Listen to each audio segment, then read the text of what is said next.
Hey everybody, welcome to another Age of Grogu, and we have with us as always, we have Elijah, Max, and Jason. Hey guys, how's it going? What up? Hey, Good.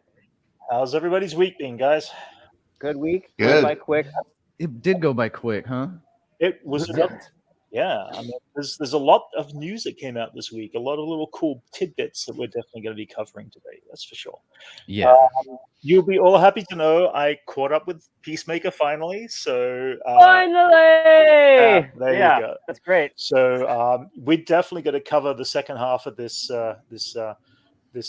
stream on Peacemaker, and so we're going to be, giving some spoiler warnings, stuff like that. If you haven't caught up with, Do you really want to taste it? you do that all in the pre-show, and I'm sitting there just laughing.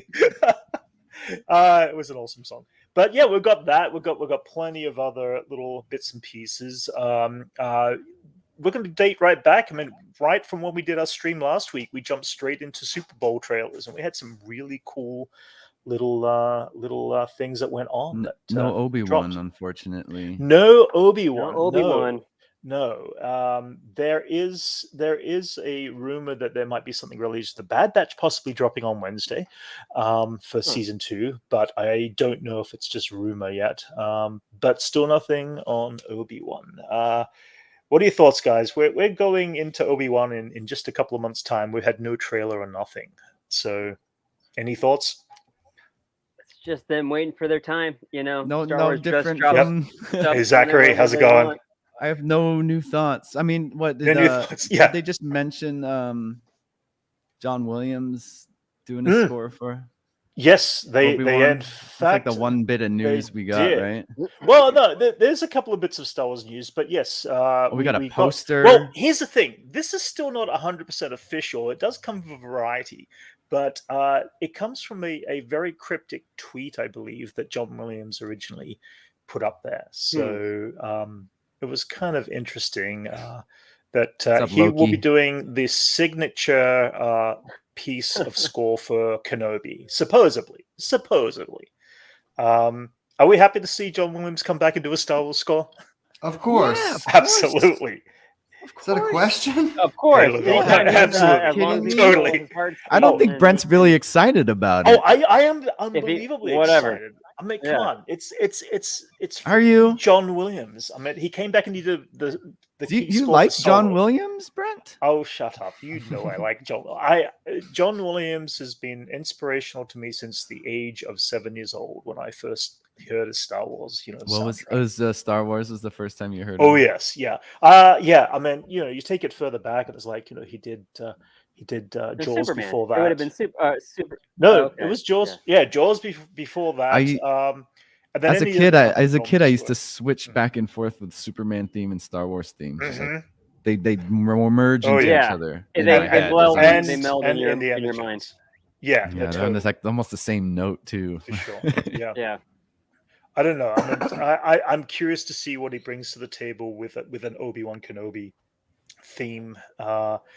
It's just exciting. They still haven't officially announced who is going to Could be that be something scoring the he rest had of the written series. like years ago, and he had just done, and they never No, used? I mean, Is the- it It's the good red- that he has a rapport Yeah. with the character, so it is perfect. yeah, it's like something They'll that probably just bring like, back some oh, I old know what this motifs. would be. Yeah, Oh, for sure. Like when he shows up for the first time or something. Yeah. probably. They're Yeah, gonna I throw mean, that motif in. I- It's gonna be yeah.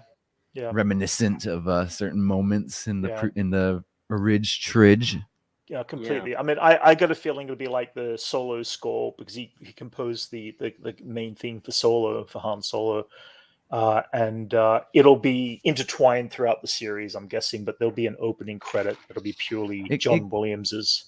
Yeah, Little it gives piece. any other like producers or like composers a Uh-huh. good like a jumping off point if Yeah. you were to offer them like at very least just the theme, and they can Right. just like work off of that, Yeah, no, completely.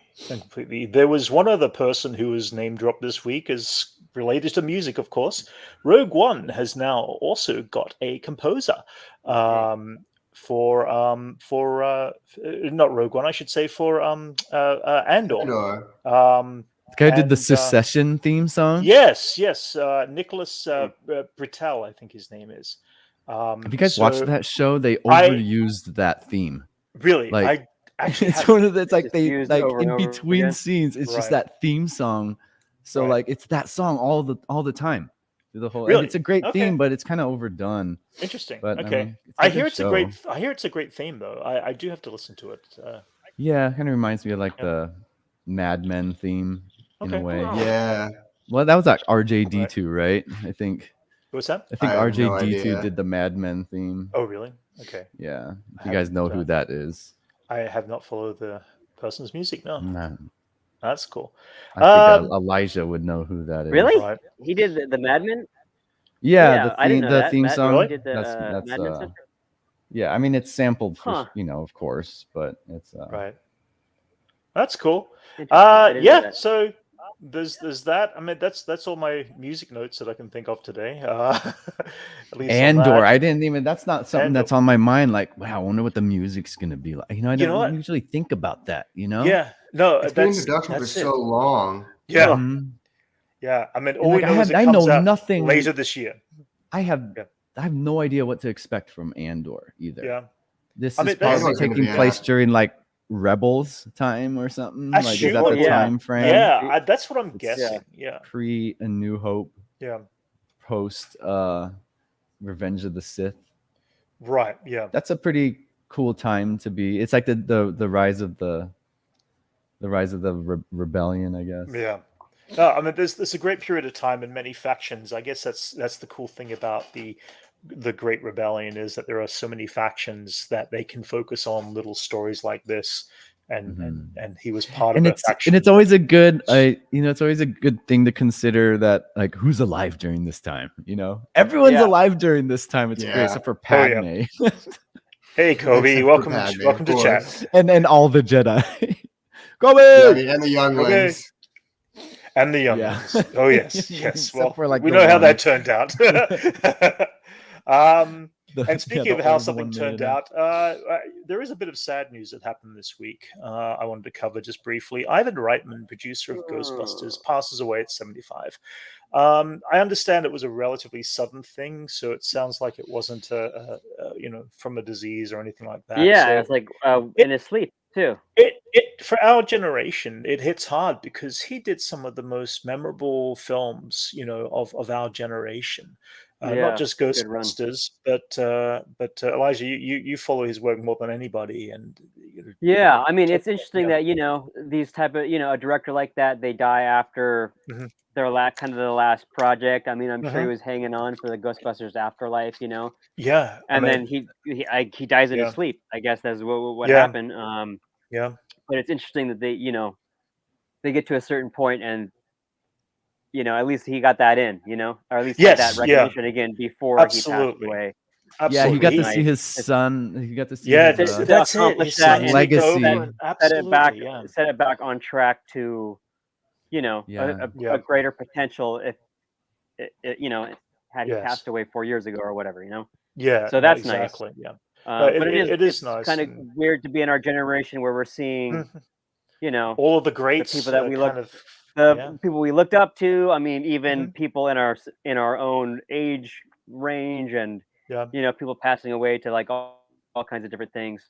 But Mm. yeah, it's kind of unexpected. I wasn't expecting that, but No, it's sad. I guess never usually is expected, is it? So either Yeah. way, it definitely is never expected. But either way, just wanted to pay tribute to Ivan Reitman and all the incredible works that he's done over the years, and that and especially in the comedy, extreme excelsior of a man, So never got Yeah, the he chance to really meet. launched- he's the one who launched a took, lot of like, the 80s He comedy. took like just- Arnold Schwarzenegger into like Mhm. the more family spotlight. Yes, you know? yeah, Right. he did. He did some great Yeah, stuff there twins. too. Yeah, kind of change things around. Oh, yeah, Yeah. yeah. He was Totally. a staple of the 80s Absolutely, and the yeah. 90s for sure. Oh yeah. Total change of note, guys. I did see this. The Lord of the Rings anime movie Anime? sets. Yeah, and in Huh. 2024 wow, they're release pushing date. the Lord of the Rings. Yeah, the War of Romanheim. Or Are they I people competing know- with Ro- what Ro- Avatar is? Ro- Rohirrim? coming out there? Rohirrim, yeah. So I don't know. Yeah, I mean they're It's a definitely lot. tying things into the new Lord of the Rings series that is That's coming pretty up. cool. I think we dropped the posters a couple of weeks ago. Well, like that we Yeah. saw. anime does like it jumps genres, like Yeah, there's specific types of like time period pieces. Yeah. No, totally.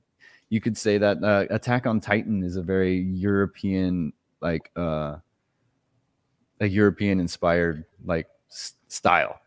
Like Everybody- you look yeah. at the like German like Tudor style houses and stuff. It's cool to see their like kind of portrayal of like different cultures and stuff. Like Yeah.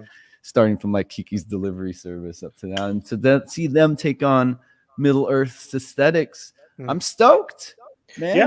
Let's see what they do. Let's Yeah. see the Animatrix. Well, Sure, we'll be seeing stuff in the anim- future. That's for sure. Yeah. Anna What would you call Rings. it? Totally. Anna Rings. I don't know. Anime. Yeah. Either way, it seems like Lord of the Rings is making a comeback, obviously due to the TV series and everything else like that. It's an And IP that's I mean- been asleep since the last Yeah. Hobbit, Mhm. dude. They Like make they, some money off it. they're Yeah. just sitting there like What can dude, we let's do? make some money with this. yeah, completely. It's a franchise to be made money of, and I guess it depends on how far they can stretch out the stories and stuff like that. I do not know too much about prior to the Lord of the There's Rings story arcs Deep at that lore, point. bro. Like Oh yeah, for sure. like lore of the like maybe even deeper than it's deeper than like Game of Thrones. Uh-huh. There's like ancient times. I guess Yeah. the trailer does talk about like a lot of the times before. Oh, yeah. Yeah. Well, we do It looks see like you're the- following Gladriel and Yeah. pre-wizard era. Yeah. That's So- all I know of it. I don't know. I have some friends who are like really into Yeah. the Yeah, that's the thing. lore of that stuff. I will take it in as it drops and as they show this stuff, and I'm still not sure whether it's going to be, as connective as Lord of the Rings films were for me. I think I said before that the Hobbit films I did not get as attached to as movies. I felt like they stretched out the story too far, and we know that it was only originally scheduled to have been 2 movies, and they stretched out one of the short stories of They Tolkien's into they it to stretched extend out it. the shortest book Mhm. into Yes. 3 movies. Yeah, into 3 dude. movies. Like, So- Return of the King Yeah. should have been stretched out that long, you Until know? it- Yeah, yeah. I mean, I Uh, was happy that they did it because I love, I grew up watching Yes, the oh, yeah. cartoon Yeah. as like scary as that cartoon. Oh, the original. It's so they weird. overlay- yeah, It was in a dark time of animation. It was like probably Black the Cauldron late ears. late of, like- 70s. The same late- guy that did, yeah. yeah, that's the same guy animation house that did like Mhm. Fritz the Cat and stuff like that. That's like Yeah. Yeah, Basically what they it was did a was- really dark time. Yeah. animation. Well, what they did was they shot people and actors moving like- around and running around. Then they overlaid animation over the top of them. Yeah. But you could see Rotoscoping, literal, all like- that stuff. Yeah, you could But see like through the not animation even cells roto, with the like people they're below it. pure Xerox Yeah, of yeah. like film, and then was- just like the It was a bit, frames of that.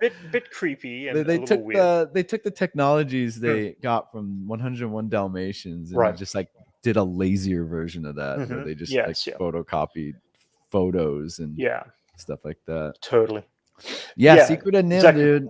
Yeah, I grew Same up watching things. that, and I love that one. That's You know, probably I've one of the never- Yeah, that's best a good one. things to come out from that era, but I've it was a little later. But actually never seen the Secret of first Nim, Don believe it or Bluth. not. It's holy really crap! Holy Yeah, crap! that Brent, first Don what the Yeah. Bluth No, I- movie. what the Animated hell? one. I'm sure it's on Disney Plus or something. What are you That's doing? weird. what That's what were you weird that you doing? haven't It seen is that. no, it is Just weird. that I've never rewatching seen Star that one. Wars instead of watching new stuff.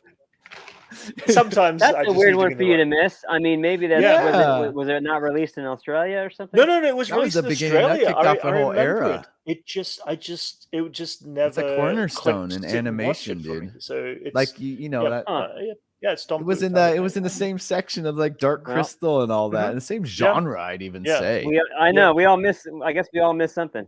Yeah, Yeah. no, totally, for sure. That's But just, I never. but yeah, it's yeah, 70s was a dark time, and that was when the Hobbit cartoon Yeah, did come out. Yeah, and then of But, I course mean- sorry. Oh yeah, but I was stoked about the movie, The Hobbit, Yeah. but yeah, they did stretch it out, and it Yeah. was pretty Yeah, garbage. for sure. So going from the 70s into the 80s, we had some poster drops this week for Stranger Things season 4. and Yeah. they officially announced season 5 will be the series, the finale of Kids the, are getting so old. well. That's Yeah. it. I mean, yeah, they're just, Absolutely absolutely. gonna do. Yeah. They're gonna make a They're all sequel like- of them just adults, but they're gonna film it now. Their voices Yeah. are all Yeah. low. Yeah. But have I mean, kids and what are they supposed to be? What, mortgages. 16 this time or 17? I don't know. I think they're 16, right, at this point. See, the thing they're getting wrong with this genre is that Mm. they've never continued with the kids to get this old. You know, it's Yeah. the first Right, season yeah. and that's it. Well, but Like, remember, Yeah, If that's you- why that like, first we- season was so great. Yeah, They but we could have also pretty much missed- they're gonna have yeah. like a 3 Fast Times seasons on all at one Richmond time. High on their Mhm. hands yeah. if they grow up old, like Yeah. if they grow too old, you know. All right. Well, the thing is, we also lost a full year. This season 4, I think, should have dropped technically 2021, and Okay. of course, COVID, stopped and delayed all that. So, season 4 is, a year and a half, since the last. I'm gonna need dropped a the last season. recap for that last Yeah. season. Oh Yeah, yes, I man. actually Because- enjoyed it. I didn't mind it. Because what was it, Billy? I mean, spoilers, guys. Mhm. I'm just trying to see where we're at now. Mm. It Like ended Billy in fights Russia. that mall monster Yeah, where that like That was cool. absorbed all those people. yeah. It was and bizarre. then and then what's his name? He ends up in Russia or something like that in the last scene. Yeah, he he Yeah. got well. He Yeah. thought he died, Mhm. and then Yeah. they teased him in Russia or something. You're right, And yeah. I guess he was like it looked Hopper. like a That's it. clip. Thank you, Hopper. Hopper. Yes. Yeah, Well, he it's been a while. It's he been over a transported year to since another I watched it. universe where he became he ended up in the Black Widow movie. in Russia. Oh my god. Yeah, he wakes up holding the Red Guardian It just shield. occurred. He turned into the Red Guardian. He He turned jumped into to Red another Guardian. universe and became So- Red Guardian. Red then Guardian. He was Only in to that come Russian back and be trapped in prison, Russia. and then Yeah. Natasha Yelena broke him out. Oh, And that's as we get the funny. we get the new season. Let's get start Well, from there. That's it. Oh, There so you Black go. Widow was just a tie-in. It's just a Makes tie-in sense. to It was a Stranger tie-in. Things season 4. And yes. then in All part of the Ghostbusters was a tie. multiverse. Ghostbusters was a tie-in too because that's what that boy did. He like moved with his family. Oh Yeah. yes, of course. Yeah, Yes, he had to yes. fight He's Ghost Peacemaker, instead of the other what's it- things. Yeah, he what's did a his name? Weezer video in yeah. between or something like That's that. it. Yes. that is funny. So Yeah, the Take on Me video. yeah, absolutely. So that's funny. Anyway, so guys, we finished Book of Boba Fett also this past week. They also dropped the soundtrack, just dropping it out there of Volume 2, which is pretty superb. I mean, I love the score that Joseph Shirley did. But guys, overall thoughts now that we've had the chance to sit back and kind of take in everything that was the Book of Boba Fett. So thought is, does it work as a Boba Fett series or not? And did it work as an overall season of the Mandoverse or not? Is my two questions I want to throw out there to you. So I thought it was lacking, certain things that make a show good. Mhm. Like you have two leads who are like total Fonzies, about like two Total Fonzie. Yeah. stoic. Yeah. Like you got two really stoic people like Mhm. Yeah. as the lead. Yeah. And so like, I think we discussed this. Did we discuss this last week? Did I bring this up last a little week? bit. Yeah, We kind of did. Yes. needed, Yep. you know, Billy it would been like Cunningham. it would have been like if the prequels didn't have Jar Jar. Mhm. Or You'll realize if you take him out of that Yes. movie, you'll realize how much you're missing because it would be Mm. so boring. Yeah. Like, when lighten with it up a little Obi-Wan, bit. Yeah, I guess. can you imagine like the chemistry between Qui-Gon and Obi-Wan? It's Yeah. so If dull. it man. would be dull. Yeah, you're right. It would be extremely And dull. that's Yeah. what it was Yeah. between Fennec Yeah. and Boba Fett. Yeah. None of them were really silly at all. Yeah. We needed something silly, Yeah. like between them two. No, and I that think makes like sense. if we incorporated what's his name, Matt Berry's robot a little A more, robot. Yeah. Yeah. Mhm. maybe like though if they utilized him the way they utilized Taika Waititi with the IG Mhm. Right. killer robot in Mandalorian, that would have been great because they Yeah. used him perfectly. Like Yeah. just you have someone so stoic in this IG robot who's just like on the verge of constantly self-destructing himself. Yeah. He's Yeah. like, commencing self-destruct. That was funny. Yeah. That was Yeah. good stuff. Yeah. No, completely. I definitely But understand that. they point. needed, Yeah. they were missing that part of the formula Yeah. that made it really dull and not very Yeah. memorable. Because I don't Yeah. remember any conversation Yeah, those there was two definitely characters a had. lot of conversation going on between the two about bringing the town together and It should this have and that. been But it discussed was a lot more. That should have Mhm. been that should have filled the time Yep. between action is discussing Yep. the type of like why he wants to rule. Yeah. What are his Yeah. motivations? Maybe they should have Yeah. piled on a lot more Right. like a lot more motivation for Mhm. anyone in that. Has 'Cause anyone no done one like was a very motivated at all. Has anyone Elijah. timed out how much backstory there was and how much The current backstory was the timeline story best there was? I love the stuff. backstory. Yeah. So Elijah, I'm what just are saying, your time thoughts? wise, was Yeah. there about my? I did. I didn't feel like Yeah. it was Book of Boba Fett, and it was lacking a little bit of story to make it like Okay. Right. a in sync Boba Fett like story. But if you look at it like whatever episode it ends in episode 5, his storyline, and then it jumps Mhm. back into like the Mandoverse. Mandalorian and Mhm. it's like the last 3 episodes is like a whole nother arc. Right. Yeah, that's definitely felt like there was 2 separate arcs. But going it seems on. like it's lacking. It does. yeah. Yeah, it feels like Yeah. it was lacking Okay. like the glue, Mhm. to link those stories together and just Right. more connection to Yeah, there the should storyline. have been a lot more dialogue with like the population of Tatooine and Yeah, just like kind of I wanted give us we a better should have idea. seen the damage that the spice was doing on the city because I didn't see Yeah. shit. Yeah. Yeah. You see a bunch Max- of like That did seem Tusken empty. Raiders I don't gets know if that gunned was, like, down, but COVID. Yeah. I don't know if that was COVID related, but the desert stuff worked because it was isolated. No, The no. city stuff seemed like everything seems spaced out, Yeah. less action, and I'm sure that has to Right. do with like what COVID Yeah. issues or whatever. Max, what was your overall thoughts there on Boba? So I thought the show had a weird disconnect. He was a crime lord that didn't do any crime at all. He was just kind of asking people for money and being like, "But you're not gonna pay me." It was a weird scenario setup. Yeah, and then he was being weirdly friendly with everyone to try to be like, "I'm the different crime lord."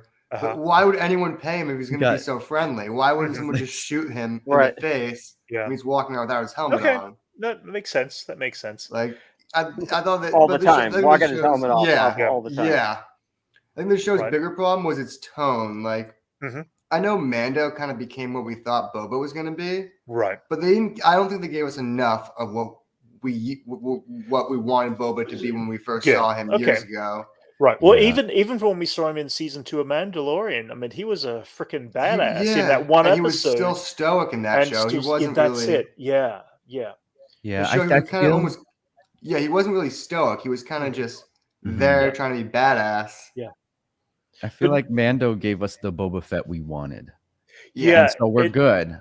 It feels just let Boba Fett be something else, I guess. We have to let go of what we thought Boba Fett was and put that onto Mando. Because he carries it well. He's executing what Boba Fett should have been way better. Yeah, Brent, why would none of these characters recognize him as a clone? Without him, that's the other thing. Yeah, that was the other thing. Would anyone ever say like, "Hey, you're a clone," or ever? It's never brought up. I mean, wouldn't that be? There's got to be thousands of him walking around the galaxy. Clones look like? No, I mean, not really. The clones are much older. That was never addressed. Yeah, but they aged out. The clones would have aged different, out by this point. Like they're all going to see age. Right. But wouldn't that be like a thing? Wouldn't that be like a thing in that universe? Like we know what clones look like. You can't totally. It seems like you want to keep his face. The only reference they had to it was they would be like, and he'd have to explain himself. Like, no, my dad was the clone. I am just the kid. Well, the only time they referenced him looking like that is in Mandalorian. When they were storming that the Imperial base. I think it's like the only time they have to worry about is like Imperial stuff. Zachary's right. There was things that worked and didn't work, but one of the things that truly worked for me was Boba Fett and watching this change and transformation of the character with the Tuskens. I think that's where they definitely fleshed out the idea of where they wanted to go, long ago from when they first the Dances with Wolves segment of the series, and that was good stuff. Yeah, it was all the best really stuff. great stuff. Yeah, but I just hate they just killed them off by pikes. Yeah. Pikes are garbage, man. Like, how are they able? Yeah, it wasn't even like it should have been Cad Bane. To kill them, because like they are a force to be reckoned with. They Pikes managed to kill the warrior woman in the Tuskens. You know, like so let's she talk was about a badass. Let's talk about the Pikes then just for a moment, because the Pikes themselves, we got even less backstory, I feel, from them and as to their strength and power. I feel the compared same to way. Boba Fett. You know, Boba Fett had they were just there. More than they were just. They were like how the Trade Federation was in Episode 1. You know, they were just kind of like, I feel like we need to see more of an impact. Floundering around saying we have power. Why is no one respecting that? Yeah, it's like, oh jeez. You should have been shooting people when you're transporting spice. They weren't doing shit to you, man. Yeah, what the hell are you doing? Yeah, no, they were definitely well undeveloped. I mean, even if they are like the mobsters of the universe, so to speak, in their own little spice running kind of ways, you need to see them doing their thing from the early stages of the series, and we really didn't get the chance to see. I mean, we saw them, you know, as you said, running around the desert and stuff like that, but we just need to see what their impact was on the population of Tatooine. We're learning that you need more to establish a universe than just a cool set. You know? Yeah. Like they had that taken care of. It's a Star Wars, of course. Yeah. But like there needs to be more dialogue between the characters to kind of build this world that you feel, so you establish stakes in this world. There was no stakes. Man. I didn't know what he was fighting. I do agree. I don't understand the Tatooine. He was like the people. He was talking about. You know. I also don't get why he was so connected to the people of Tatooine. Like he's had very little experience with them other than just kind of working for Jabba. The group of people he was most connected to are dead now. Why would you stick around? You leave at that point. You're like, well, I think that was really established with him being with the Tuskens, I think, because it wasn't until then that he found that new family. And I don't think he would have stuck around on Tatooine if it wasn't for the couple of years he was with the Tuskens in the first place. Although that was not connected to, again, the people of Tatooine. Yeah, those are the people he's talking about when he's saying, I want to protect the people. Yeah, he wants to protect spice is killing people. He's talking about Tuskens. Yeah. He's talking about people of Mos Espa or Mos Eisley. Because they all switched sides in a heartbeat, didn't they? It's like all the Alquesh and all the... they do better. They're... This could have been like a good gangster film. They fit all the stuff you need for a gangster film in the length of a film. Like they could have easily done that in a series. And the Hutts had nothing to offer except for Black there were some things that just didn't do much. The best thing they brought to the table was Black K. The Hutts, there, but they didn't do much. For me, I love the fact that we saw some Hutts, and the fact that the Hutts are like, we're out. No, but the fact they're like, we're out of here, made the threat feel bigger than it was a good attempt from on some type of. Hey Liam, it was a good attempt on the stakes to be raised. Didn't do much for me though. And it was like, are we gonna see them again? I hope we see them again, but no. No, they were gone. At least we got to see some Hutts though in the first live action. Is there a plan for season 2, Brent, or for this? They gotta have some plan for this continuing storyline of like picking up back to where Boba Fett is at this point. According to a tweet, I believe this week, or a comment that Tamara Morrison made this week, he's currently unemployed at the moment. So I don't know if that's just like showing the whole.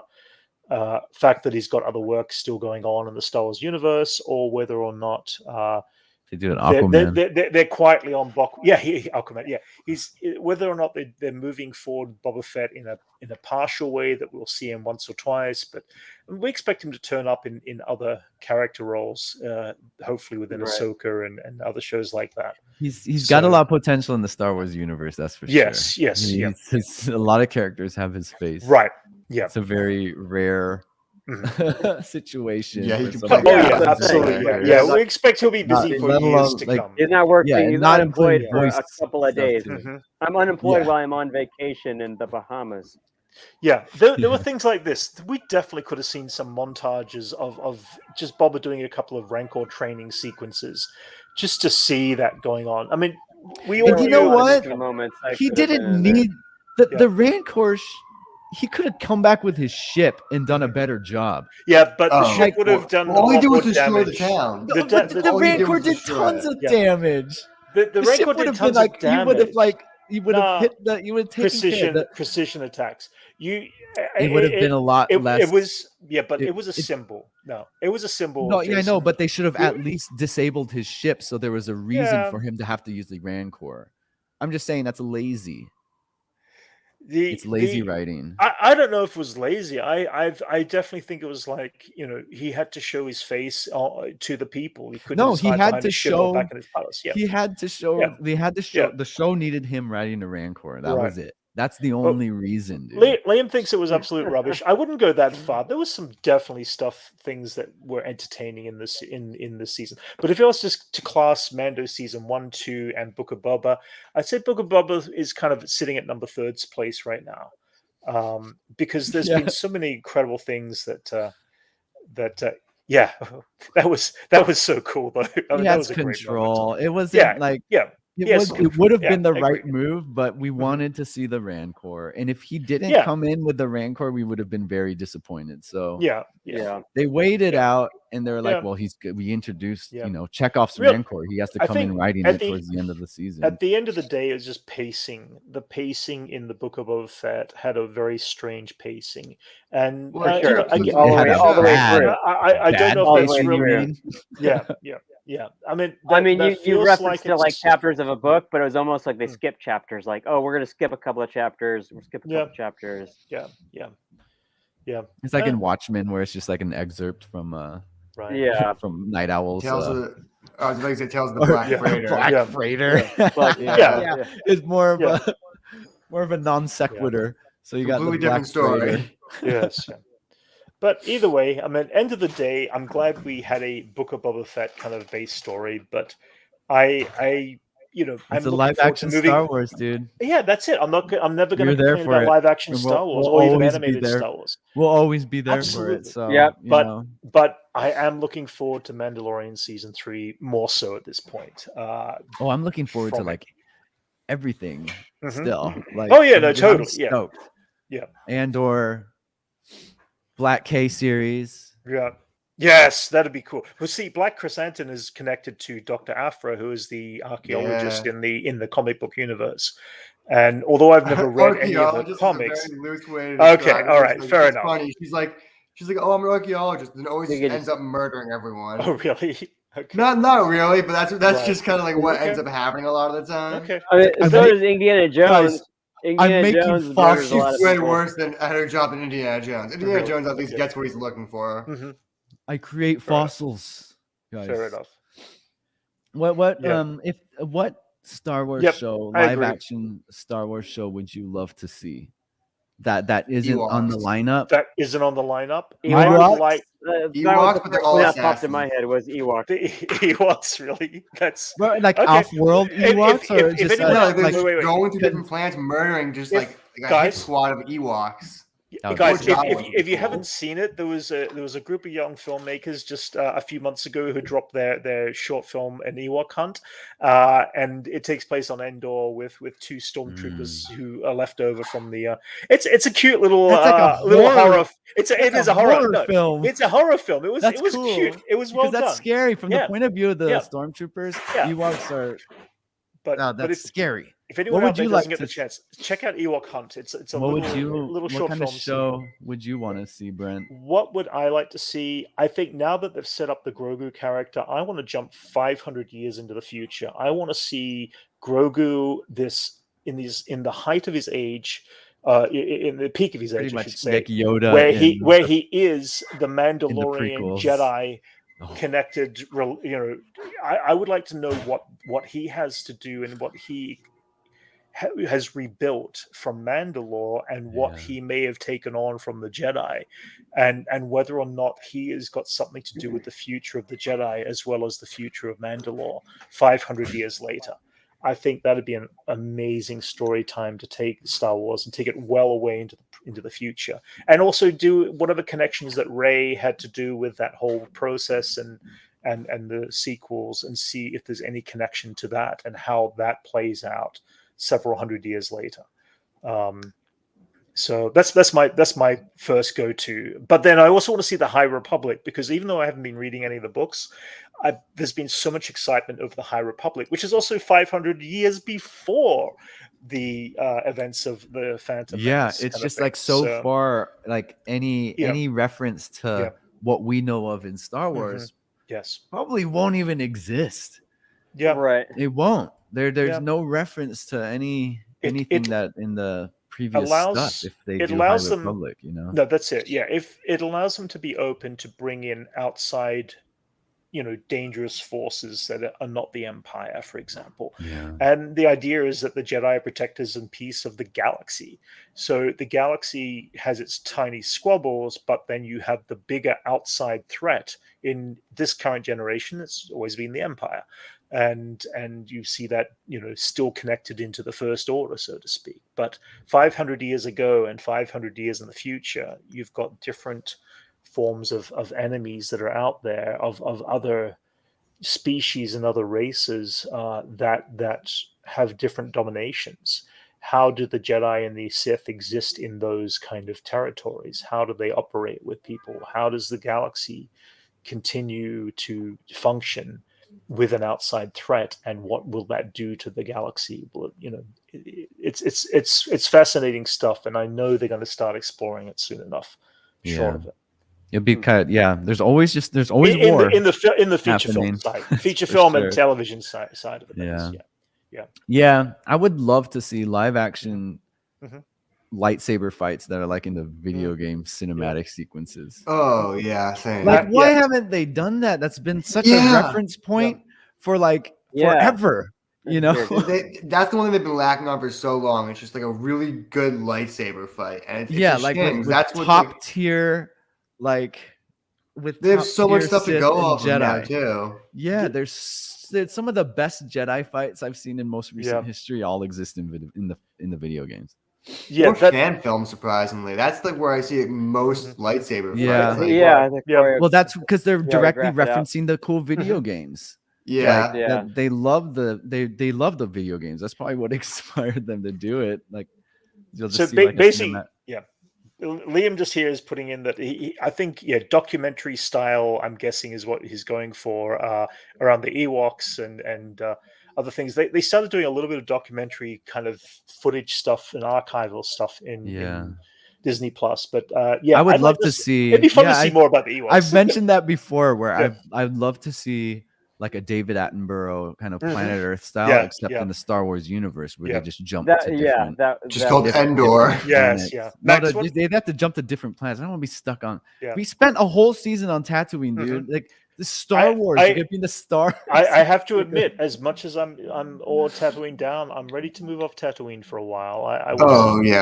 What about yourself, Max? What kind of series would you like to see based, at any time of any point? Oh, you said Ewoks. Ewoks. You said Ewoks. Oh, sorry. I want to see Ewok bounty hunters. Oh, that was your Ewok bounty. Okay, that was my official answer. How about you, Elijah? For me, I think that they could go back to it, but just a droids series of just on droids, like the cartoon. We are expecting a droid series. A droid story is what's coming out soon. Yeah, maybe. Oh, is that? I didn't know that, but not I don't know if it's following 3PO or not. 3PO and R2D2. Yeah, but maybe another pair of droids and just exploring of who makes the droids, where do they come from, where do they get their intelligence from. That's a whole thing that they haven't really touched. Which would be cool to just see droids, like a whole show of like based around droids. And sure, you got your humanoid characters or aliens in there, but droids have been around for hundreds of years. Being transported or whatever their jobs are, they're all like the workers. So it would be like a worker like type thing. So I think that could be interesting. Yeah. Totally. I mean, they've done the comic book series and that type of stuff too. So I don't know if they can go off the storyline. I wouldn't have said this 2 years ago, but I'd be down for watching Pelly's droids. She's going to keep gaining more droids. She's watching, but the end of the series, she's going to have like 50 droids running around. It's like she has a droid sanctuary. Yeah, that's it. Yeah, that's what they're going to reveal. Whether she's dating a droid, something like that. She's like a cat lady but instead of cat, yeah, so that's it. Yeah, that's the energy I'm getting from her. For sure. Yeah, I'd like to see a Gonk droid series. I actually haven't checked out Lower Decks. I actually don't have Paramount Plus, so I haven't checked out some of the new series. Although I really want to see Picard. It's such a good premise of like a show. Good premise, yeah. It was touched on in Is that the animated one? Yes. Yeah. Okay. Yeah, I heard it's very funny and very witty and stuff like that for the Star Trek world. But I will someday hopefully end up with Paramount It's good Plus, stuff and I'll check because all that they reference all the tropes and they reference all Star Trek. So it's like it's in the universe. That's always fun. Well, let's move on a little bit from Book of Boba Fett. There's a couple of other quick things here. Carl Weathers will be directing an episode of season 3 of Mandalorian, which he directed an episode. But he directed an episode in season 2, and I thought he did a great job. I loved his work. Which episode did he direct? Peterson. It was the one with where they're on Navarro and they go with the speeder out to the Imperial base, and I totally forgot the name of the episode.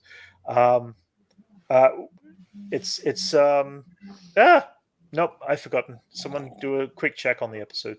But yeah, I think it was episode 5 of season. That like break the 6. Jail, whatever the or whatever. It was the one where they end up by getting Mithros, the blue alien, and they kind of force him to drive out to where they discover that Moff Gideon is still alive from the recording, and they do a chase. Oh my god! Wow. Okay. The jeans guy. The jeans guy. You guys are not helping at all. Did you remember that? Jeans guy? Yeah. You could see the guy in the background, like the jeans. Oh yeah, yes, the crew member in the background. Yeah. Jeans are in Star Wars universe. They've been established. Yeah. So this was kind of cool. This is kind of completely, more of a New Zealand thing, but a New Zealand artist, and forgive me, I cannot pronounce his name, did a Boba Fett helmet in a Maori style of his art form, and presented it to Tamara Morrison, which I thought was just a really cool piece of art sculpture. And it was just, I just wanted to kind of really cool piece of art sculpture, Brent. Oh, sculpture. It was a really cool art sculpture. Yes, for sure. But that's really sick though. I like it is sick. Look at they incorporated the lines. Yeah. You can't see it. They do kind of match like the way the face tattoos look. Sorry. Kind of the radial pattern of like Maori tattoos. The whole line work goes down the side and everything like that from other images I've seen, which was kind of cool. Let's jump into the Marvel universe for a second. I love how New Zealand like embraces it fully. Like, man, Mark Morrison, dude, you did it. Yeah. You did it. Yeah. I mean, he's putting us on the map. He's popular and he's back again. We haven't been this popular since Wheelroider. So we did, after we did our podcast last week, we got a couple of drops, including a new Multiverse of Madness trailer and poster and everything like that. Not to mention all the speculation that's been thrown around this whole week, guys. Yeah, and we did do a reaction video that we dropped, but thick. The air is thick. So what have you guys? What have you guys been hearing on speculation? Oh my gosh, where do we start? I don't know. There's so many rumors. I heard an interesting one recently, like today, of like it shows those Ultron bots, like the escorting Doctor Strange into the hall. It is a cool poster, yeah. Someone was saying that like the yellow light in their eyes implies that these could be an alternate universe Ultron made by Hank Pym. Oh, interesting. And so it was like a successful Ultron. But cool. Like that's just one thing I heard. That'd be a cool nod to the comics. Yeah, that would be sick. Right. Like to get more true to form. And this is their chance. That's what's great about introducing a multiverse. You could have a whole universe that is exactly true to form of like Marvel comic books. It'd be funny if they introduced a 616 universe, like a mainline Marvel comic book universe. Yes, right. Dude, yes, the Jonathan Majors. So like that, the person who looked like Captain Marvel I guess there was a 8K screen capture of that character, and it's Jonathan Major's face, like totally his face on that character. It was glowing like Captain Marvel. So they're saying that like either Iron Lad's a great. I've never even thought of that, but I was thinking that's just his Kang or something, you know, like Kang's all blasting. So it definitely wasn't Monica I heard Rambeau. speculation that was Superior Iron Man. Well, if you see that clip, it was on screen. Screen. Oh wait, it was your buddy Ryan's show. Yes. He covered that. Yep. He showed. Yeah. What is it, Brent? It's your buddy. Oh my god! I hope Ryan's watching right now. Ryan Airy. Look, Brent can't even remember your channel, bro. Oh god, I'm having a mental block. Screen Crush. Yeah. So he mentioned it on there. It was like a 8K screenshot, and it's totally Jonathan Major's face on there. It's crazy. So it definitely wasn't Monica Rambeau of sorts. No. No. They made. Cool. I mean, there was a side-by-side comparison. Screen Crush. Yes. Managed to like pick out. Screen Crush. Yep. And then, of course, I believe Max is one who caught it right there when the trailer dropped, because that went past my head till I rewatched it again. There was a particular voice we heard that sounded very familiar, very British, and very Patrick Stewart-y. Yeah. And very what was Patrick it you? Stewart-y. And what was it you saw? Yeah, Max, you said something about Patrick Stewart tweeted something out, or? Oh no, someone asked me in an interview. Okay. If it was him, and he said, my voice has been impersonated for decades, so he's not surprised. That's funny. He's pulling Andrew Garfield here. Oh, for sure, absolutely. Yeah. Yes. We that was definitely. See, now that after Andrew Garfield, we know that actors literally just lie. Like for sure. So in an interview, they're it's paid like to the lie. only way to get around. It's like I signed an NDA, I have to lie. Like I didn't sign an NDA for you. I'm not under oath. They probably get fined when they. There's rumors Liam will be making a return to Multiverse of Madness. He cannot confirm or deny. But I think it's going to be a fun film. There's so much going on, and there's so much we don't know about still. There was so many moments in that trailer. Who do we think is going to be on the Illuminati? Black Bolt for sure. Some version. Black Bolt. I think it's going to be Vin Diesel. That's my crazy prediction. I heard there was always rumors of like him being, and since he can't talk, if he's Black Bolt, he can't talk, so we won't know he's Groot. I do not know who the characters are in Illuminati. Well, it's out to be like that. Defender Strange? You think it's got to be like Doctor Strange. Let's see who's on the Illuminati. Professor I think Max knows this. Okay, so it'd be Namor, Black Bolt, Iron Man, Captain America in some forms, Black Panther, and I'm missing someone. Who am I missing? Hank Pym or Reed Richards? Reed Richards. Yeah. Right. I said Namor, right? Yeah. You said Namor. Yeah. That's kind of the classic bears of the Illuminati and the Stones. Yeah. So and then also kind of opens up all those other Marvel with those characters. They can really get into all those other Marvel. This is a great way to introduce multi-universes. Is to like take a titular character out of that context into like a context that works with a bunch of other characters from other universes. It's the best. Well, it sounds like what they're doing is like almost like a Secret Wars, like 2015 Secret Wars, where all the universes collided and there was a problem that the a link to their Illuminati was holding back. Well, we know they're going to be building into that, so maybe that's where it's all going and where it's all starting from. That's so exciting, man. It's so like Spider-Man was going to get go back into the theaters to make more money? Oh yes. So other news here, or guys. They're extending are they doing okay, you're just going to that. Spider-Man No Way Home is doing an extended edition, and I have now heard that apparently 2 scenes that they are extending in this is an extension of the 3 the 3 Spider-Man of the 3 Peter Parkers. So there'll be some added footage from that, and they're also going to be doing an extended scene of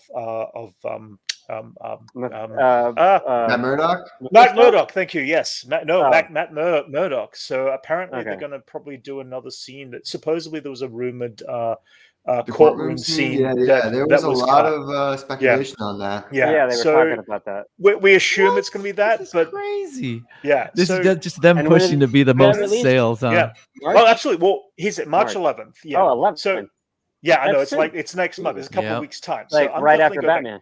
Let's put it this way. That's the plan. Yeah. Yes. Yeah. Well, I mean, they think about it too. I mean, they've just surpassed both internationally and domestically in the box office, beaten Avatar in both cases. They want to get themselves a little further down the track before Avatar gets re-released again towards the end of this year, so they can try to keep up their track record at least. And there is a DVD release as well, like yes, I believe that's released for the next. When's that? I think it's April 12th, if I remember it rightly from memory. Yeah. But okay, like a month later. Yeah. It's a month later, for sure. Which I'm assuming the deleted. But I mean, heck, I'd go back and watch Spider-Man again in the big screen and watch some extra, deleted scenes for sure. This is a first, huh? Where they're like just months after they're re-releasing with additional footage. No, for the Marvel films, yes.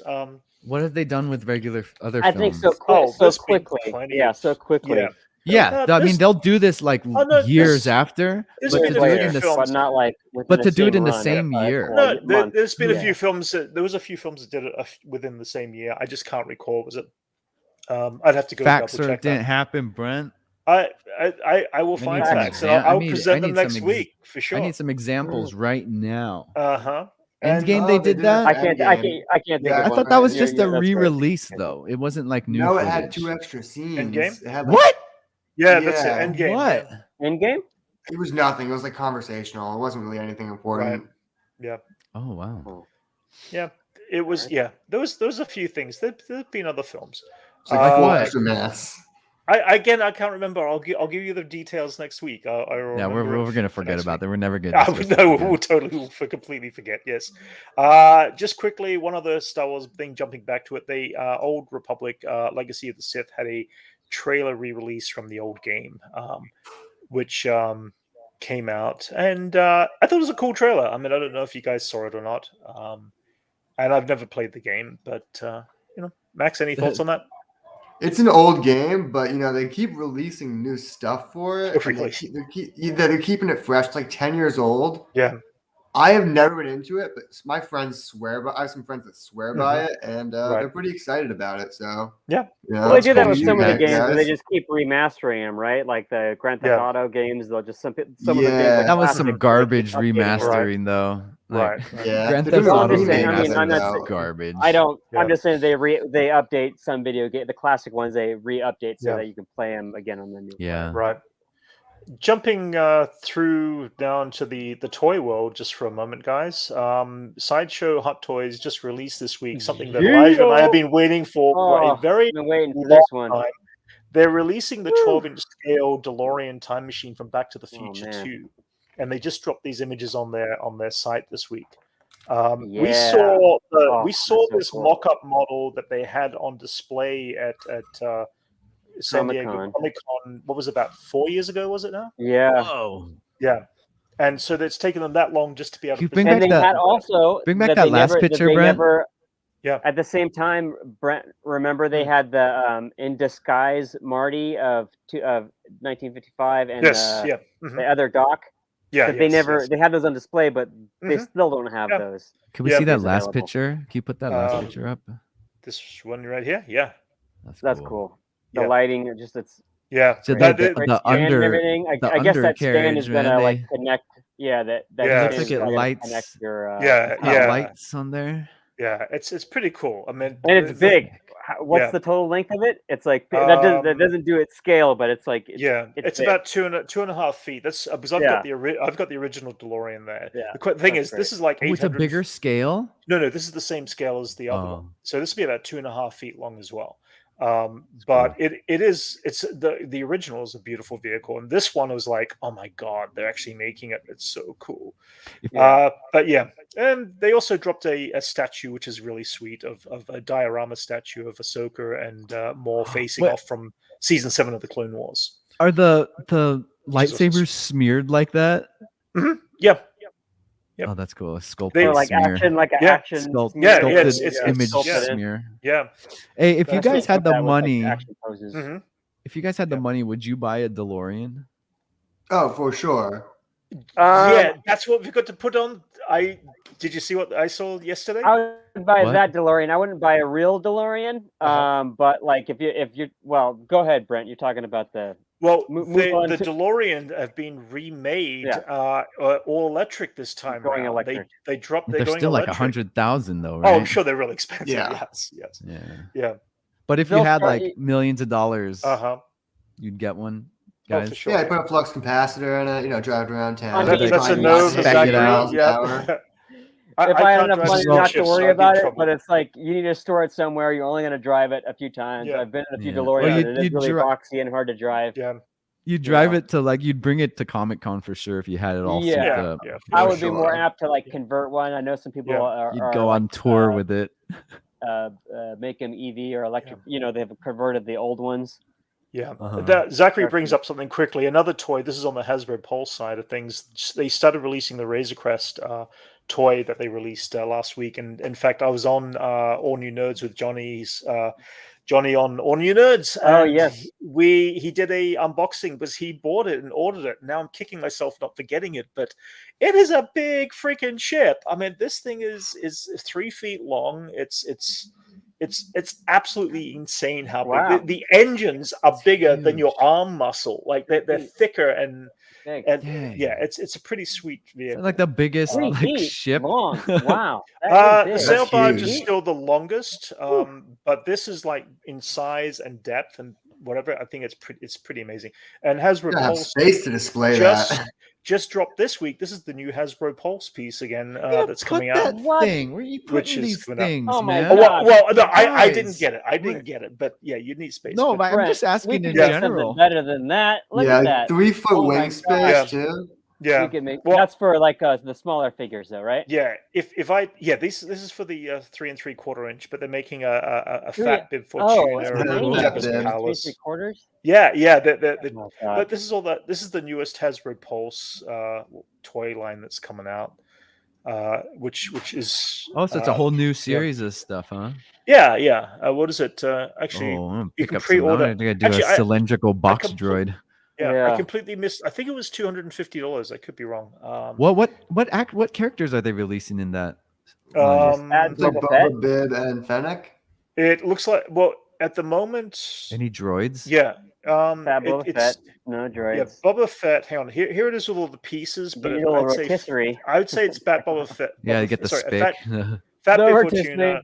The blanket. Oh, look! There's a little looks like a dead salacious crumb that goes on the barbecue thing. That? Oh yeah, it's a Kawaki and monkey lizard. Yeah, that's funny. That's cool. That's what they do with him, huh? He's cooked. He's at the moment they just add him to the trappings. Yeah, at the moment it looks something like that, but it's kind of cool. But what characters are they releasing in that line? I assume it's only those 3: Fennec, Boba, and Fat Bib, but they might have some other things they'll drop down on the track. I'm waiting for a cylindrical droid, box droid, or gonk droid. There's a Funko Pop Amazon exclusive dropping on Obi-Wan, Maul, and Duel of the Fates. So that's cool. I haven't seen any images on that, but I'm not a huge Funko Pops fan. I love how they're blowing up so huge, but there's only so much I can collect, and I've narrowed it down to the Sideshow. What's fascinating to me is all the properties that Funko Pop releases. It's everything under the sun. It's crazy. Everything is able Disney, to get all the markets, even music stuff. Everything from figures now. It's crazy. All right. Everything from like Disney to Walking Dead. You get like a pop. She looks like she's got a tux. Right. What is a box tot on her face? Botox. Botox. Oh jeez. Wow. That's funny. Yeah, it's big old lips. Yeah, good point. Okay, sorry, I had to break my concentration. Thanks, Liam. But yeah, Okay. Funko Pop's nuts. They're prolific on their properties. Yeah, it's crazy. I don't know how they do it. Yeah. How did they get that many properties? I don't know how they do it either. Because they all sell.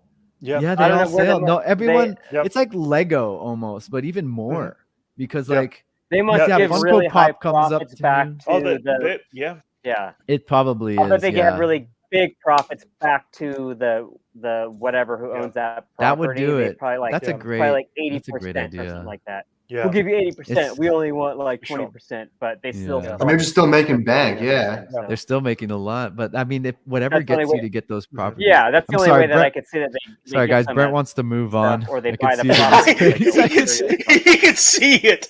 We're already an hour in. Brent's getting antsy. We already an hour in, and we haven't really started talking about Peacemaker, and there's a lot to talk about since I finally caught up. So. Shall we now you want to talk about Peacemaker? Oh, now I want to talk about Peacemaker. Yes. No, you know what, Brent? No, we are not talking about Peacemaker. All right, because you should have been watching this whole time. There's this amazing thing about being in charge right now. We're done. We already talked about Peacemaker. Oh my God, Jason. I muted Jason. Oh my God, it's so much power. Oh, he's back. Yes. So let's talk about Peacemaker for a little bit, guys. No. He's mad too late, Brent. Right. You missed your chance. Just kidding. Okay. So yeah, overall thoughts, please, guys. Did you think it was better than Boba Fett, Great, Brent? Fun. It was different. So in the sense of structure and pacing and story and character, it was definitely better in that sense. It's a better show, but a very different type of show. So I'm not going to put one down over the other because of that. But yeah, two different properties, definitely more fun and more even. Yeah, Max. I love the show. I thought it was probably the best superhero show I've ever seen, and I've seen them all. There was something about it where it paid a lot of homage to the original comics, but also abandoned everything about them for something funnier. Right. Which was just, I don't know. It worked in all this the case, in-universe jokes and all that stuff. Yeah. That made it work is just made it great. It built the world a lot more, man. Yeah. Just the mentionings of all the DC universe characters and people and just dropping them casually as you would in a conversation. Yeah, I love it. Every episode is filled with that type of stuff. I mean, I've only seen Titan season 1. I haven't seen any of Doom Squad, but I mean, in comparison to some of those other shows, it definitely has a nice flavor of freshness to it. I mean, Titans is we're following, Titans in particular. They're characters that we've seen for years on television in animated form or whatever, and we've seen the Justice League. We know all that stuff. So to take all these characters in the DC universe, and I feel that's what James Gunn does so well. He takes side characters, brings them up a level, and humanize them and make them believable, as ridiculous as it is. Yeah, that's pretty much his forte. Absolutely. In the space cow at the end of the series, you're like, it sets up the world where you believe all this stuff. It's right. But what makes Peacemaker different is like, unlike Doom Squad and Titans, this one is canon to the DC universe. Of like movies we've already seen, and Superman and Aquaman all take place in this, and so does this Ben Affleck's Batman, and it's so cool to see someone talk about them in this world and them existing. I think it was more they did a better job integrating this with the DCU than lots of Marvel shows struggle with on their own shows. You know? Yeah, it makes sense. Marvel seem very confined. They've got this vision overall, so they don't stray off that vision. This seemed like it was a free reign for James. He wanted to do something fresh and new and be completely open in which the studios DC universe. Listen to directors and let them do what they want and stop complaining about. Well, I agree with that, but there still needs to be a certain amount of control as well. I mean, you can find the right person to control the thing, but it's for sure. I could see that because you have the freedom to someone to do what they want. That's why it comes out so good. Yeah, and what you get most from like a Marvel TV show is they'll mention the event in New York And that's about it. Where you They'll have be very vague about it. Well, I don't know. Him talking the Marvel about did some flashbacks to some really cool stuff. They do. I'm not saying that they have a problem, but I'm talking about in passing. If any mention of it, it's always just like a mention. But like, I like how they did it here, where he even mentions like Batmite and like, Kite Man and Kite Man, and like he has they're canon now. They're canon. And he has opinions on them, and has like and talks about rumors that people are talking about. So it also brings up the dialogue that people discuss these characters outside of us just talking about them. You know, there's like rumors that people hear, and he just. James is very witty and very clever with his dialogue, but there was also a certain amount of ad-libbing done in this series as well. And we've seen that from the deleted scenes at the end of the episode. There's this great little moment in the post-credit where they'll do an additional ad-lib scene from something of that episode. And it was quite funny just to see how they, go forward with that. It really reminded me of Super.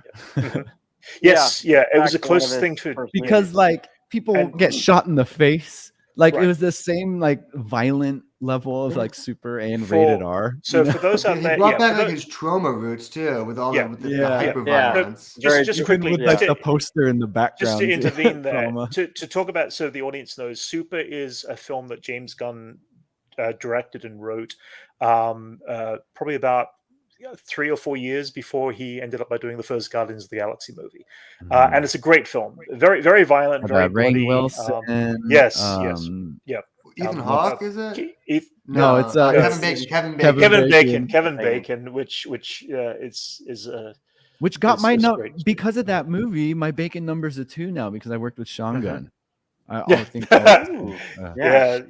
all 2s because we're 2s. The Sean Gunn's out of the Kevin. But thanks to Super.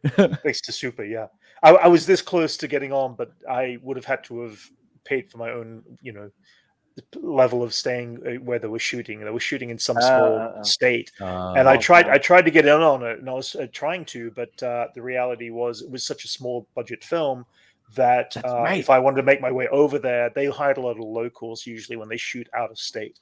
He did the Scooby-Doos, that's right. Yeah, he did Scooby-Doo. He wrote the Scooby-Doos, Just wrote the script and co-directed. Yeah, there was a great interview though I saw with James just the other day. Actually, it was really good. He did a show. He did like a superhero show early on, like early in his career, before like Scooby-Doo. It was like a real world like that. It was like kind of real world style, like reality show, but with superheroes. So this has been his forte. Ever since the beginning of his career, they're just finally giving him the right property now. Yeah. He wrote these zombie film Dawn of the Dead too. Was it Dawn of the Dead? Yes. He wrote Dawn of the Dead. Directed by. So he did remind me of like Super, and I think these guys brought up Kick-Ass also. Because the way that Vigilante is kind of just a psychotic murderer. Let's go into each of the characters as quickly. I mean, John Sierra as Peacemaker was John Cena. Cena. It was great. I mean, we saw him in Suicide Squad, obviously, and he had a large piece in that as well. We know when someone's coming from the school of wrestling, they're gonna be good. I feel like because wrestling is kind of like a boot camp for actors. It's kind of to be very physical. They get to be physical as well. It's coming from one of the persona and showman. It's coming from one of the harshest theater productions in the world, where people literally die doing it, and he's gonna bring it. Totally. I thought he was great. And then we had Jennifer Holland, who is James's girlfriend, as Amelia, which I thought she was a good character. Now fiance. Yes, guys, this dropped today. James actually dropped this photo, and he look at the size of that ring that look like they're in that she's got there. Look like they're in Colorado somewhere. Yeah, somewhere. Skiing. But either way, good for him. But yeah, they've been dating for quite a few years now, so it was kind of cool to see that happen.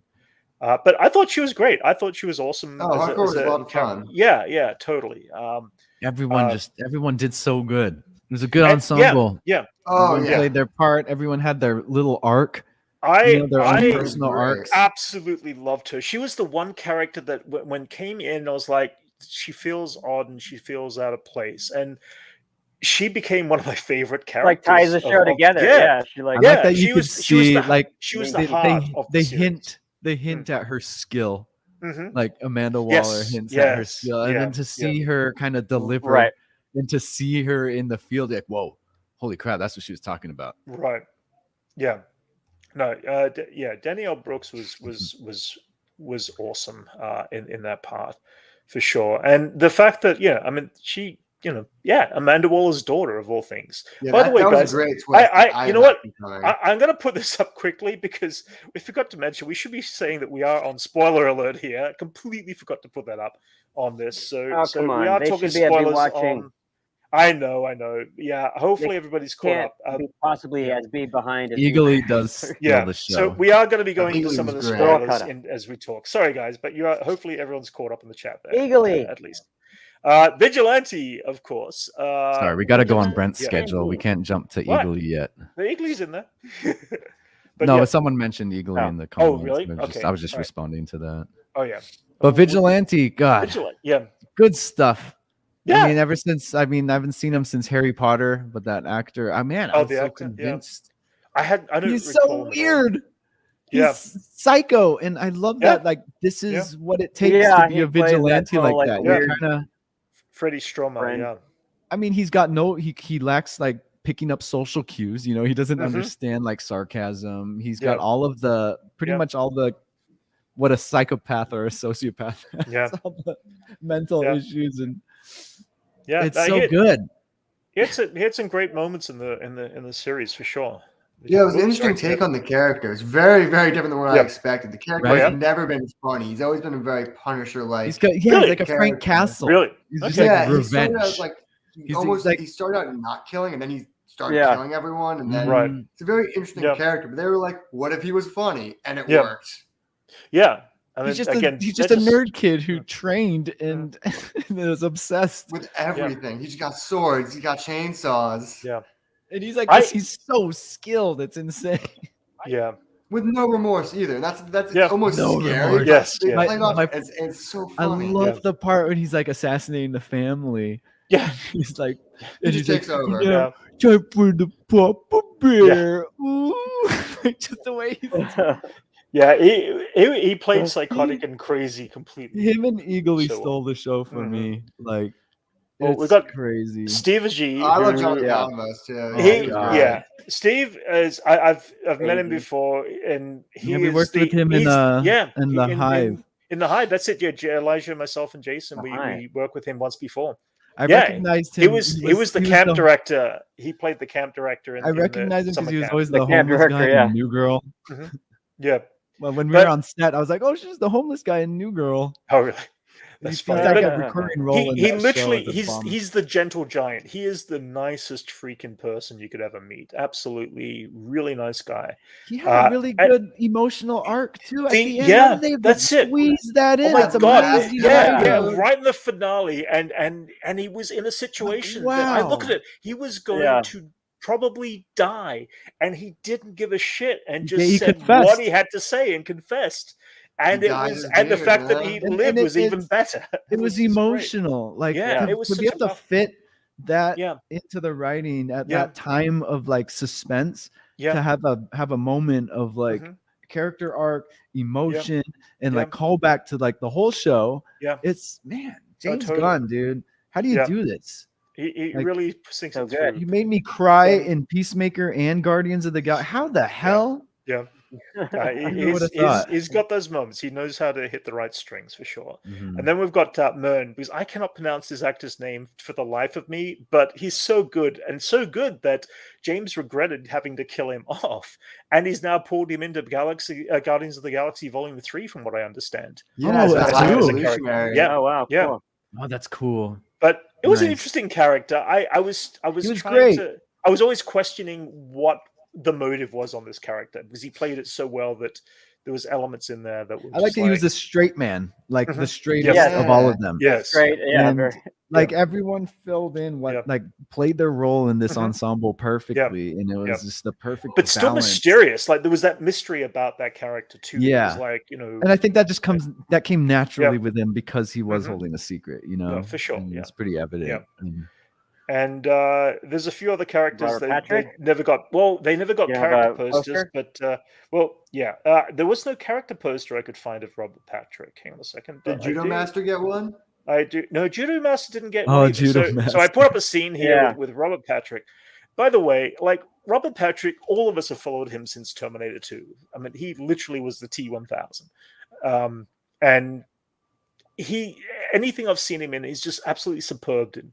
And he looked like he was just the most freaking badass bad guy that you could ever possibly come across in this series. And I mean, just a bad, like a bad guy, but a bad father and a bad all of that, you know. And man, it's so satisfying seeing him get shot in the head. You can see just the upbringing of the flashback to kids. You could see, you know. Yeah, totally. I've never experienced so much catharsis on a film, but until like I saw Economos mow down all those skinheads. That was so satisfying. I like stood up and started clapping. It was cool. I was like, yes. I liked the use of the White Dragon that he also portrayed too. Even Vigilante pointing out the weak spots, the weak spots in the. That was such an interesting twist. Him being Peacemaker's dad. That's like something not from the comics, but it worked so well in this context. Yeah, I saw the interview James Gunn was talking. He said he took two versions of that character of James Gunn's father, who was a Nazi apparently in the original comics, and decided he couldn't have him be a Nazi since it was too old of a, you know, it was too far beyond. So you just need him like he's just a white supremacist. He wants to be very current and modern, and it's kind of like how we watched Frank Castle go from a Vietnam vet to like an Iraq vet. Like you just got to stick with the times. So like. Liam wanted to see Billy Bear and Susie Bacon. Yes. Well, Liam, we can put you up there with Vigilante, can't we now? Yeah, you wanted to see that part. You wanted to see that part. But yeah, I mean, I thought that that was an interesting character. There's one thing that always was like, I still want to know more about the idea that he had the cross-dimensional room in his house. I like to know why and how that kind of a man ended up with that kind of technology. You know what? And I'm all right if I'd never find out at the same time. It's one of those set up like he's the way they set it up. I'm just like, oh, this is crazy. He's a tech genius. He's got like a thing, and like he. But I was so compelled. Believable. I was so compelled with the story that I didn't really care about the details of that. No! I just found it fascinating that a man of that low gray brow would have that kind of technology. Yeah, it's interesting. Even more depth to the character. Yeah, it made more depth to the character. Yeah, you'd think someone with that much intelligence would be less hateful, but it perseveres. That hate runs deep. There's tinkery people who make bombs and do all that stuff in their you're right in their basements. They're all messed up and they're making weird shit. Yeah, but they're all pretty dumb too. Like but this guy has the technology to make these. But to be this genius and to have that much hate still, it's like it's fascinating. He made a helmet that made babies. Like that's just pure evil, though. Yeah. He would though. He would. He would. But the thing is, he's not fully gone. We still have him like 6 feet under style in his head. Yeah, kind of just sticking around. Mentally in his head. It's been a trope in shows ever since 6 Feet Under, I think. Right. Or Rescue Me. You guys remember those? Yeah, Rescue Me did it great. Rescue Me just had his dead friends just hanging out all the time. Right. Yeah, it's good stuff. Well, let's talk about this gentleman right here. Cool character. I would like to have seen a bit more from the character in the conclusion. I feel like there was so much going on in the conclusion that it felt like his plot thread kind of lingered out. That was the only character I wish I could have seen have a season conclusion a little bit more of another scene or two. They took him. He's back at the end. I love that he stayed consistent with like constantly eating Cheetos. Hot Cheetos. Good stuff. I want to know where he got any of his ideas for this character, because it's so radically different from any other judo master ever, even down to like the costume. Like he's wearing all green when he usually wears like white and red. Project Paperclip, he's small instead of tall. Yeah. It's like everything's completely different about the character, but it's also like the same because he just knows kung fu, which is just kind of the whole character. Which is weird that he's called Judo Master, because I played judo for 14 years of my life, and I don't think I saw a single judo move in that entire. No, he just does martial arts. Yeah, it was martial arts. Yeah. Judo Master does. I did not recall a single judo move. That they called him Judo Master, right? Because they know him as Judo Master. Correct. Yes. Yeah. He's like he's a really old character, like Charlton Comics character back when everything fighting was just judo. Right. Yeah. I know. What was the choice? Like what? To name it as name him as Judo Master? Oh no, just to make him the way he is. Like it was so weird. Like, it worked, but it was very. I like that he was a little guy who could kick their ass. That was great. Yeah, totally, for sure. And I like that he everything every time he was on screen. I'm sorry, Brent. I love his the snacking thing. He was always snacking at the end of. Talking about Judo Master too long. Judo Master. No, my finger hit the button. My finger hit the button. I was trigger happy. Sorry. Yeah, and then we had the cops, which was an interesting set of characters. I forgot the name of that cop. What was the name? Was it Reyes or I can't remember? But I did not expect her to kind of be killed like that and be taken over by the insect thing. That be both the whole police force, all the cops, the whole platoon and the police force and the jail and everybody. Yeah, the whole police station. Yeah, no, that was kind of like a surprise that I did not. I thought she was going to be one of those, the cops that would, survive it and see the good inside of Peacemaker and this and that, and kind of they all went down. They did keep her. They kept her character though, for sure. Just that was what was interesting. Is that she wasn't antagonistic. She was still kind of on their side. Yes. Yeah. It was an interesting character, and it's good stuff. Yeah. Everyone was perfect. And let's talk briefly about the bird, Eagly, voiced by D. Bradley Baker, who in fact is the voice of all the clones in the Clone Wars series, as well as the Bad Batch. They couldn't get as well as hundreds of other series. They couldn't get Alan Tudyk. Well, D. Bradley Baker is a master at linguistics for animals as well as people. He's same with Alan too. He's done every Disney movie so far. He's done an animal in it. But that's what I'm saying. But that's why I bring him up. As an actual eagle. Alan Tudyk is definitely doing eagle. I think I've heard him do eagle calls and stuff like that. Right. Yeah. Either way, it was awesome. It reminds me of my how do you get that job? I'll be honest. When I first saw the trailer, I thought it was a little silly and all that, but it worked so well. I thought it was just definitely a great. Little. I know who knew Boba Fett would be the silly one. Yeah, go figure. Who figured that would be the silly show, and this one would actually make me cry at one point, at a few points. It's it definitely good writing, great show. Yeah, definitely. There was one scene. Well, there's a couple of small scenes I wanted to point out. Let's talk about what I would consider the funniest scene in the entire series. And it was such a small moment, but it had me on the floor like in stitches. He's in front of all the kids, and there's the one and there's the one little girl who stands up and goes, "Hey, you knew my mother from 10 years ago." And he's going, "Oh yeah, I remember who that is." And she goes, "You might be my father." And I just lost it. I lost it. It was the funniest freaking moment of the entire series for me. It was such a moment. You'll ever reference that, or is that the gag? That's it. Like, that was the gag. That was the gag and gone forever. And that's great. I like it. Was perfect. And I like that he's calling out the little kids. He's like Alfred E. Newman, the girl, or whatever. He's like Canadian. All these, Canadian it was just that one 2025 future Rubik's Cube champion. Yeah, this one little girl delivered the line perfectly, and it was just shut down. And it was just it had me freaking laughing. Do you guys have a favorite scene or in the series. Really like when they're escaping with the cops and stuff. Mm-hmm. And like me and Liz have always looked at Eagly, and he always reminded us of Loki, like our cat Loki, just because their eyes and their personality. Okay. And so the part when they're trying to escape from the cops while he's being raided, they're trying to call Eagly, and they look down, and Eagly's playing with like a red plastic ring. Yeah. And then that was right when we were like, "Holy shit!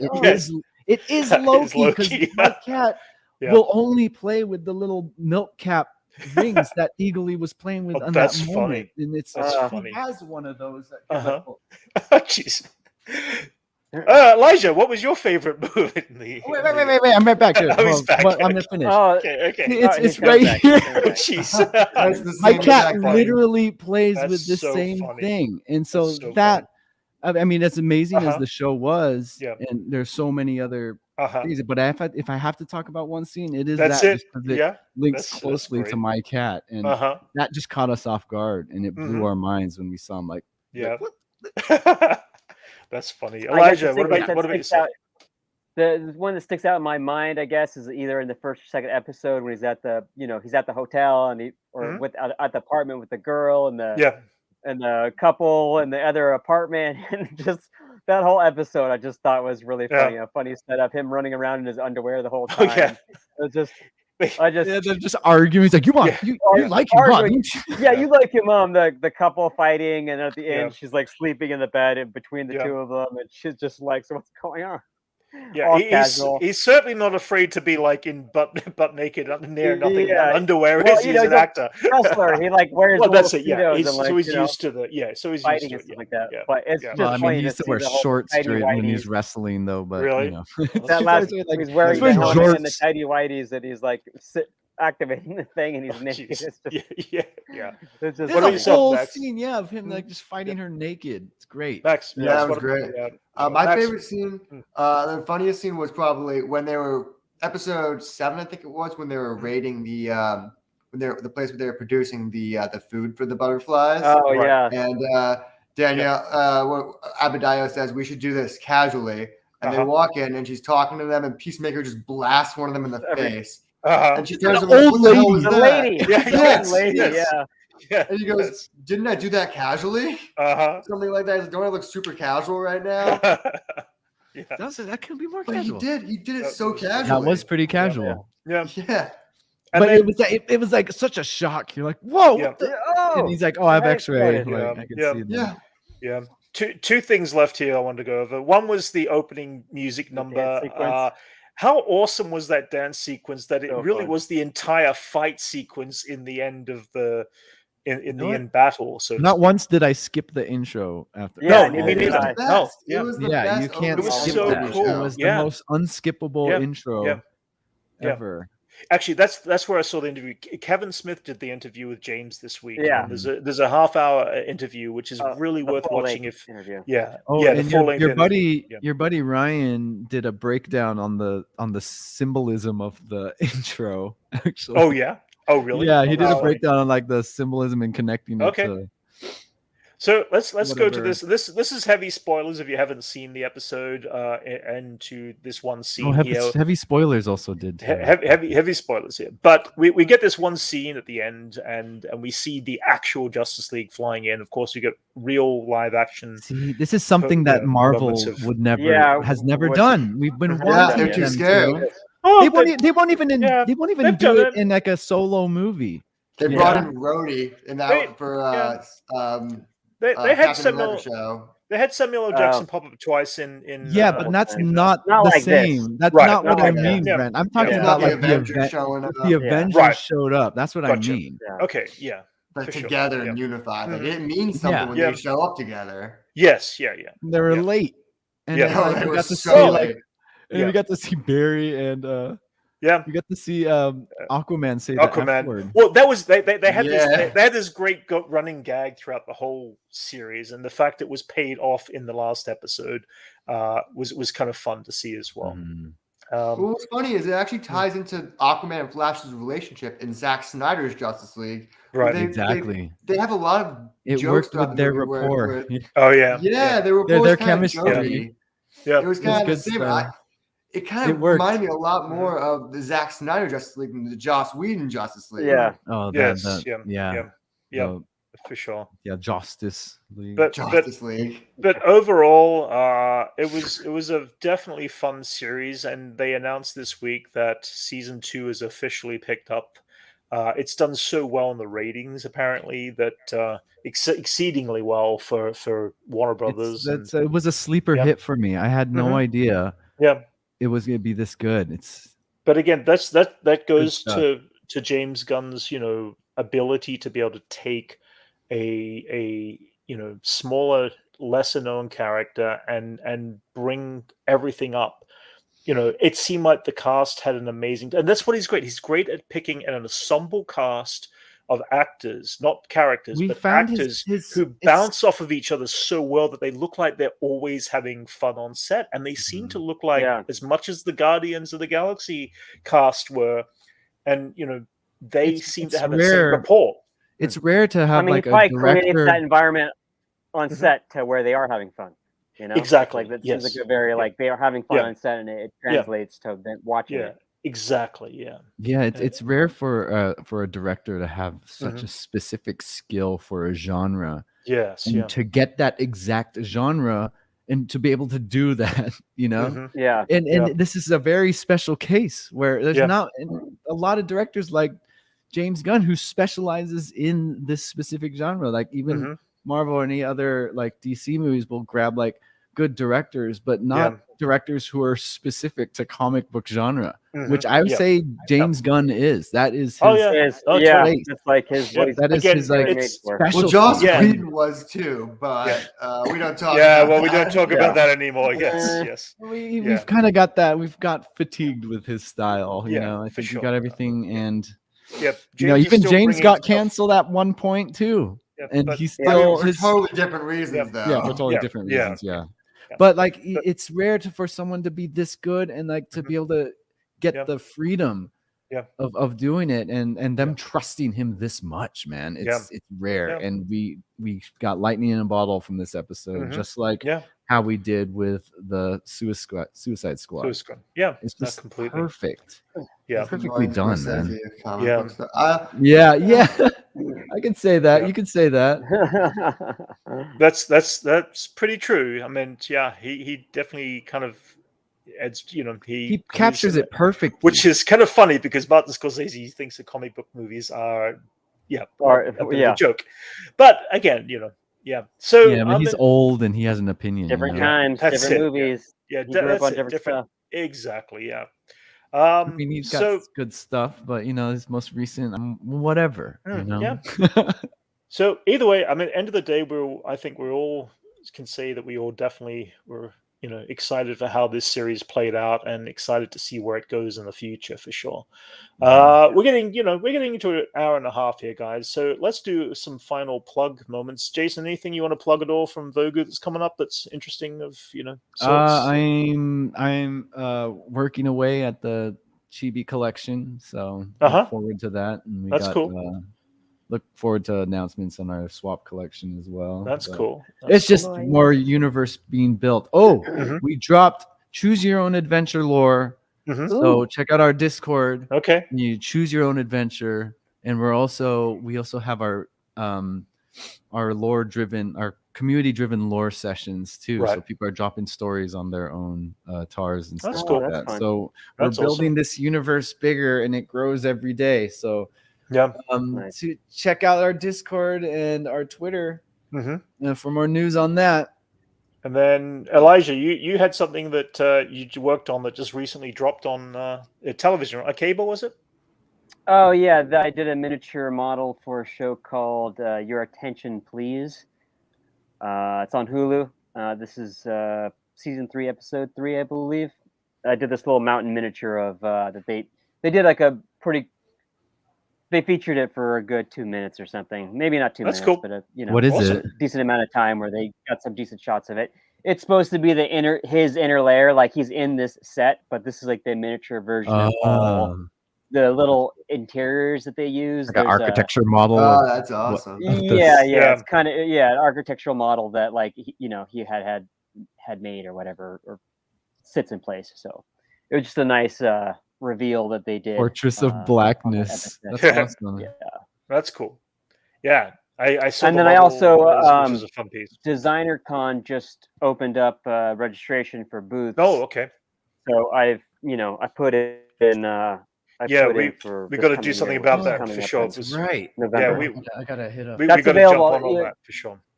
Jason, you just need to submit your thing and then your website, and then they contact you once they have more detail on booths and whatnot. But it's a real easy setup. Liam says it's a cool that's not my.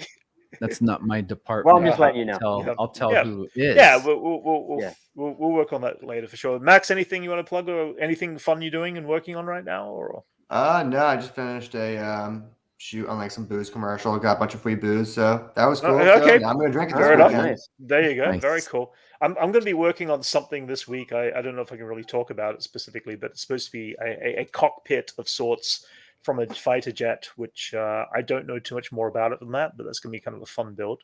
I had a few fun things. I did do a build for a promotional video for the Batman, where I had to build some light fixtures, but they got cut at the last minute, so it didn't end up in it. Otherwise, I would say I would show it, but either way, it's kind of like whatever. That's life. Things like that happen. Anyway, guys, I've been going for a little over an hour and a half now. I feel like we had definitely a lot of content to talk about today. There was a lot of news this week. Everybody out there in chat, guys, thank you. If you stuck around this long, my God, you are crazy people for listening to us this long. But thank you. You're not crazy. If you think this is long, check out my Twitches on Wednesday night. Oh, yeah. Wednesday we go like 3 to 4 hours. But you're drawing. You're doing something creative and visual. We're just talking. We're talking. We're talking. People like sitting in conversation. For sure. Yeah, this could go like up Wait a to minute, I got a question for hours, Max. like... Do you live right next to a Starbucks, or you just make iced coffees all the time? I live right next every door to time I see you, you're Starbucks. drinking iced coffee. Oh, that's funny. I live literally 2 and you minutes go every day, and you just go. Do you have a card? Thanks, Do you have like Kenobi. the app, and you're like, I need an iced I got coffee. the app. You're It like just makes always everything so drinking. much. It's so easy. It's right next door. It's like addictive too. Okay. That's I was gonna say because it's always in the. I see it in the. I'm like, do you keep a Starbucks cup? Like, do you make yours in? Do you want to feel like you're. Okay, guys, I think we've got Starbucks across the street from me. I need to know about that. I got a Starbucks across the street from me. I should do that. We're all Starbucks now. All right, guys. Thanks, chat. Guys, thank you very much once again. And we will all talk to you next week. We're going to have more stuff to chat about. Yay. Yay.